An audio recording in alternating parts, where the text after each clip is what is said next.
Good evening. First tonight, tackling a rising tide of hate crime on the streets of the East Midlands. A new report says most victims in Nottingham don't report it to the police. And tomorrow, hundreds of campaigners in the city will be asked to find solutions. It's also emerged that in Derbyshire and Leicestershire, there's been a sharp rise in the number of suspects who aren't being prosecuted. Our social affairs correspondent Jeremy Ball reports. Just two guys came round the corner and then they just started to racially abuse me. Clive was waiting for a friend when two strangers turned on him. And they were shouting, kind of using black this, black that, and I was like shocked. I felt violated. But what really shook him up was the fear of what might happen next and the fact that no one stepped in. One of them was getting into my face and I felt very unsafe because they were very aggressive with this language as well. So it just wasn't the impact of the words, but their behaviour towards me. It can start with something as simple as accidentally clipping someone's wing mirror. That's what happened to Saema. I got out of the car and she was just walking down the road just shouting and swearing. All I remember is her charging towards me and hitting me on my chest, and that kind of pushed me back a bit and I was shocked. And why are you so convinced that was a hate crime? Because of what she said. As I was thrown back, she said to me, "Go back to your country." And I thought, hang on a minute, have she just told me to go back to my country? Because this is my country. And I got home and then I broke down in tears. And this is what a horrific hate crime did to Zainab Hussain in Leicester. She was almost killed when a stranger drove a car at her twice.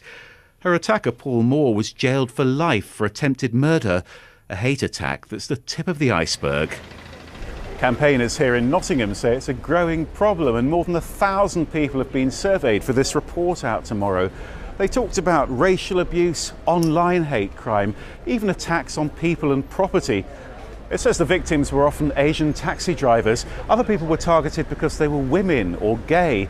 But only 1 in 5 of those hate crimes were ever reported to the police. We want people to see this and report this, even if it's not happening to them. When you see someone looking through a neighbour's car or looking into a neighbour's window, you immediately call the police because you think a burglary might happen.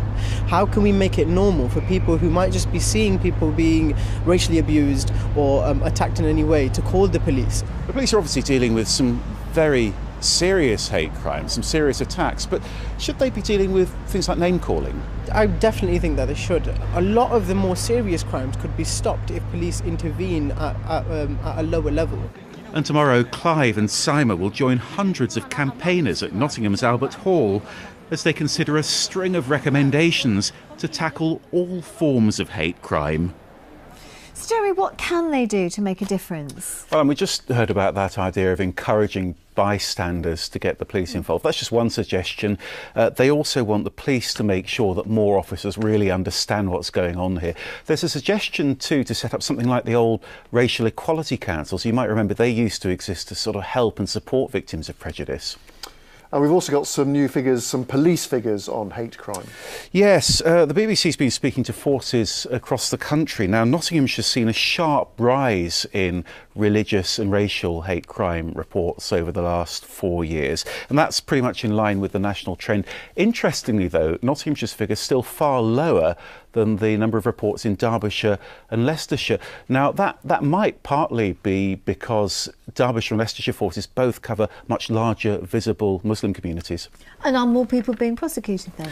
Well, not in Derbyshire or Leicestershire, no. Far fewer people, in fact, these figures showed were being charged with hate crimes there. Now, Leicestershire police told us that's partly because a lot of victims simply don't want to go to court. They say they're often using things like cautions or restorative justice instead. And they say where people are charged, those more serious offences, well, the vast majority of them now are getting convicted.